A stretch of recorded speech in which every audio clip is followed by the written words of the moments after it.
Welcome back. You're still watching Business Morning on Channels Television, broadcasting live from Lagos, Nigeria. As I said at the beginning of the program, our focus today is on IMF Article 4 consultation report.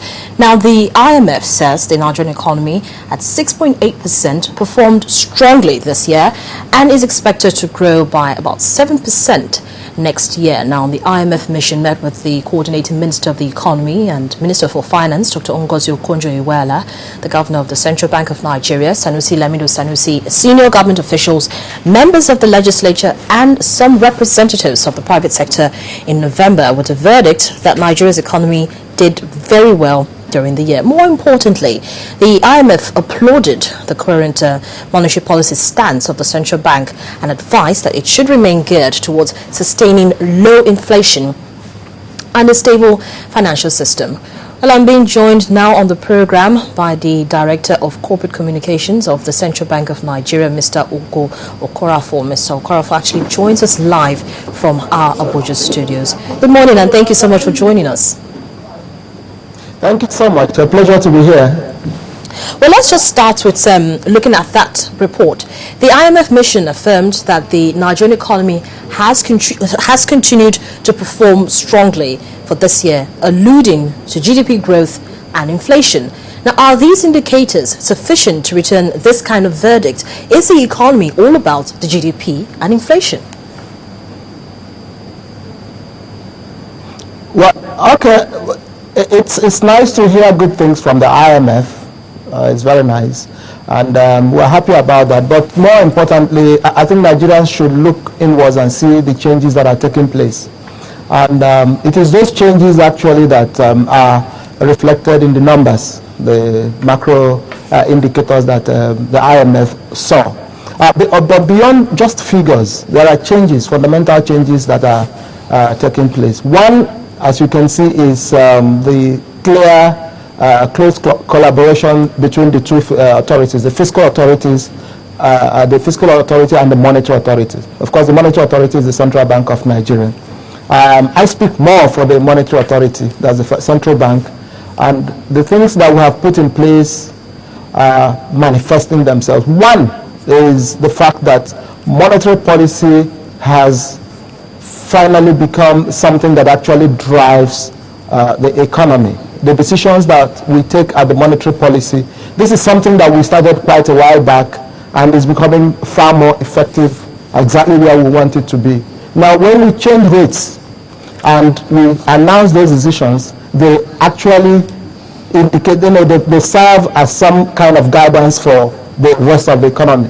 And that's what monetary policy decisions are supposed to be. Right now, the process of taking those decisions is so clear that after each monetary policy committee meeting, we announce what has been decided in terms of maybe the new rates, the reserve ratios, and all these things are clear, but they're published for everybody to see. The 12 members of the Monetary Policy Committee give you their personal statements, tell you exactly what they believe in, what decisions they have taken, and why they have said the economy will go in a particular direction. I mean, they disagree sometimes, but it's there for everybody to see. See, some people are leaning a bit to the left, some are leaning a bit to the right, but that's what has made it a great process. It is now clear. People are now analyzing it. You can project. Okay, so now, based on what you've just said, sorry to cut you here, Based on what you've just said, you say that we've noticed that there are changes in terms of how the collaboration between the fiscal authority and the monetary authority. Now, why have we not seen these changes replicated in the way policies are actually formulated for the common Nigerian?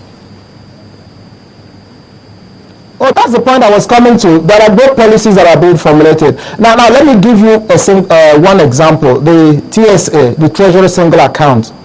What we have decided to do is to make sure that all funds belonging to the public sector will be consolidated and swept into a single account at the end of each day. So you don't have a situation in which government has money and it's at the same time borrowing money. That's not efficient. And what has happened for us, that's why we raised the CRR, if you take public sector loans, you don't lend if you take public sector deposits, you don't lend the same money back to the public sector. And the arbitrage there is unnecessary. From a macro perspective, it's inefficient.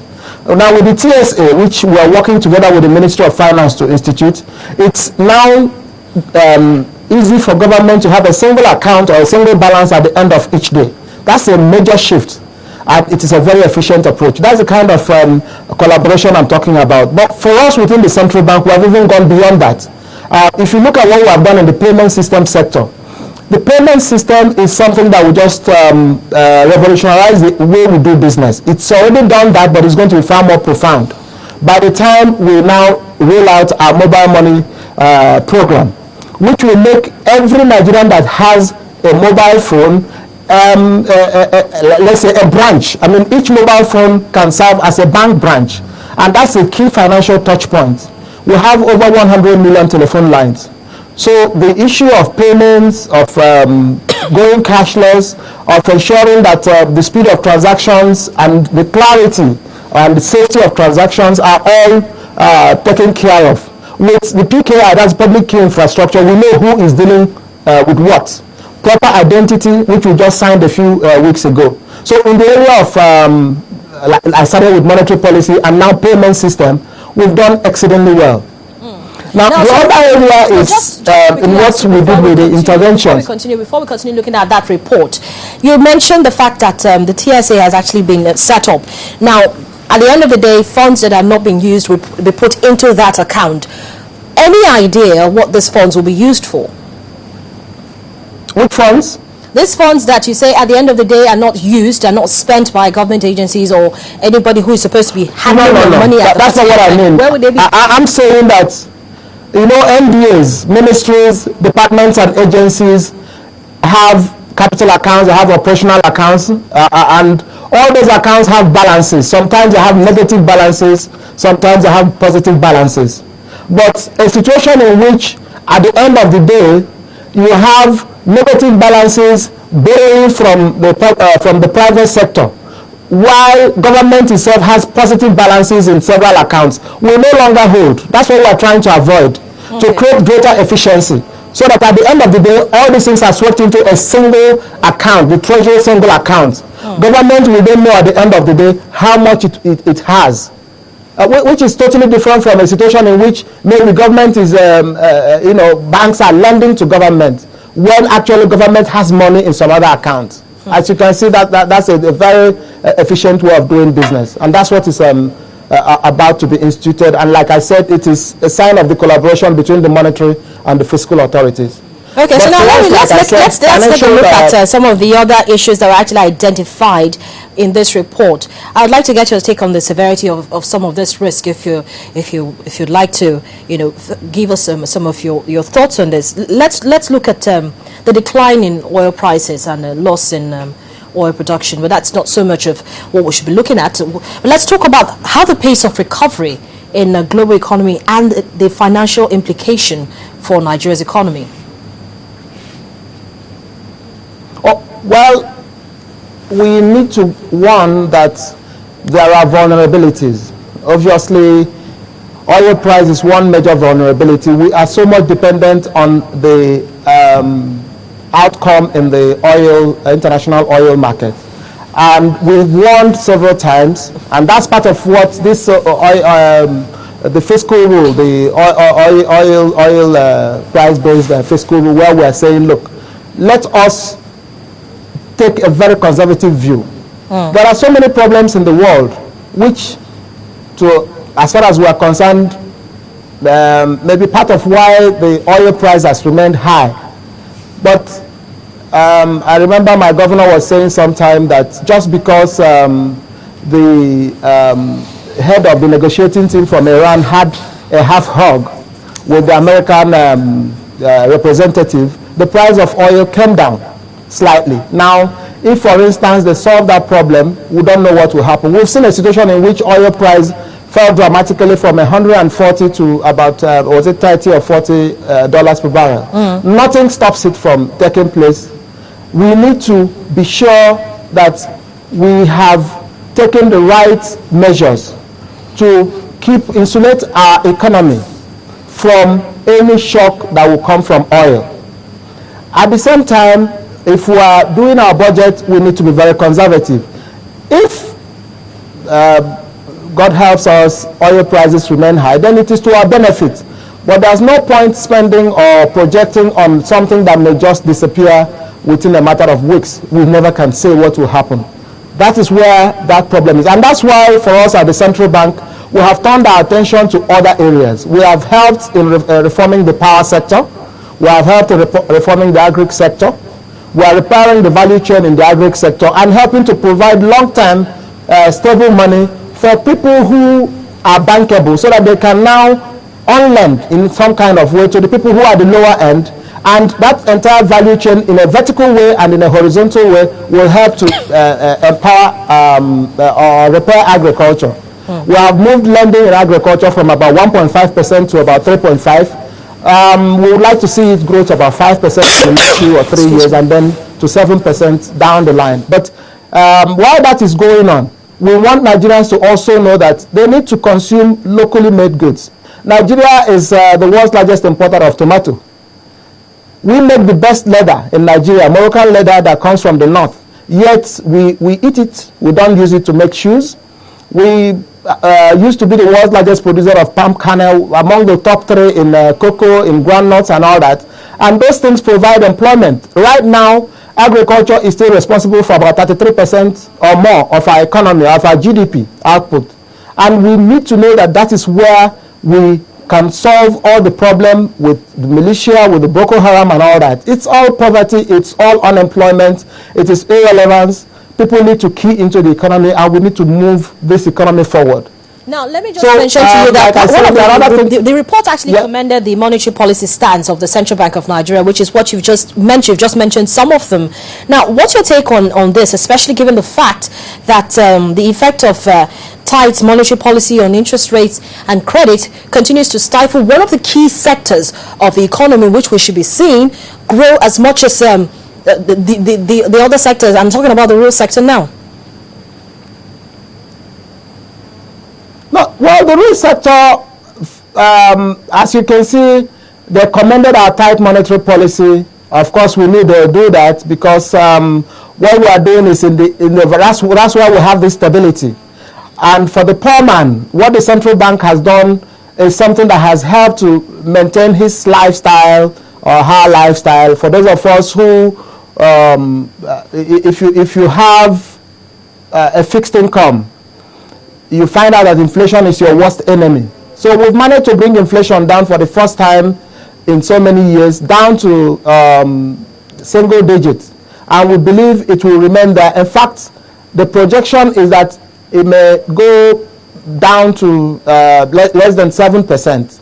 Right now, we think that for the foreseeable future, throughout 2014, it will remain very low.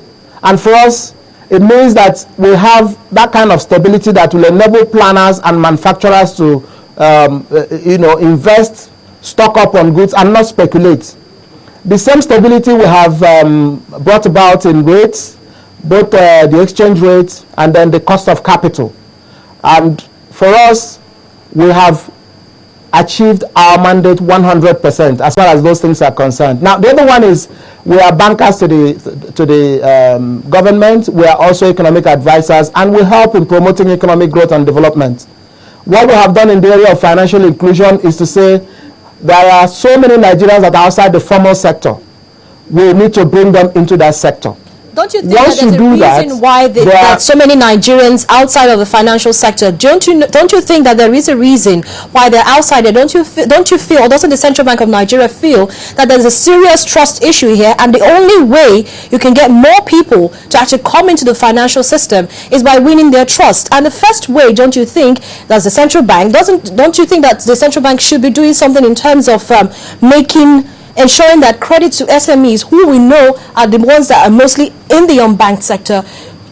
Don't we think that access to this credit should be made more affordable? You said 7%. Can't it be brought down any lower? Because we have to have a situation where everybody is a winner. The Central Bank of Nigeria, definitely, yes, it is the government. It is the bank for the government. But then your economic advisors and the people you are actually advising need to know the reason why they should take the stance that they should take. Yeah, I'm happy you pointed that out. That's why this central bank is one that has been pro-poor, far more pro-poor than even the institutions that are meant to be pro-poor, because we know that at the end of the day, if you have stability and people, their lives don't change by having access to credit, by changing their economic circumstances, then you haven't succeeded. Recently we launched the MSME fund, where we said, look, 60% of that should be available to women. 50% of Nigerians are women, and many of these women are cut off from the formal financial sector. So we're providing about 200 billion naira that will go directly, 60% of it will go directly to these women who are properly structured. Just last week, we signed our first MOU, the Memorandum of Understanding, with the state government. And that state government, we signed 2 billion naira. We are asking other state governments to come up and do exactly what this state government has done. On their own, they created about 32 or so microfinance banks that will empower their people. And many of the people that will benefit are going to be women who are doing little bits and pieces, 100,000 naira, 50,000 naira business, 150,000 naira, that will change that whole sector. So bottom of the pyramid hasn't got the kind of lease of life that we have now. It never had it before. Beyond that also, we are trying to ensure that the cost of capital, cost of operations will come down. Yes, that's very important. We hope we will share the services, make sure that we distribute those things through channels that are cost effective. And that's why I'm saying those who have mobile telephone lines, are soon going to enjoy, this ability to pay, to receive payments, to make payments using their mobile handset. And once that takes off, that we have already registered the mobile money companies, the banks are working with the telecom companies, and it's an amazing, amazing future that we see. Well, right now, you can use your card with us this to morning. make payments anywhere in the that's world. much we can take from you. But thank you so much for speaking with us. Thank you. It's a pleasure having me. Well, I've been speaking with Ugo Okoroafor. He's the Director of Communication of the Central Bank of Nigeria. He joined us live on the program from our Abuja studios. Well, this conversation continues in just a moment, and I hope to be joined on the program as well by an economist. He's also a lecturer with the Department of Economics of the University of Nigeria, Nsukka, talking about Dr. Patterson Ekelcha. Please join us again.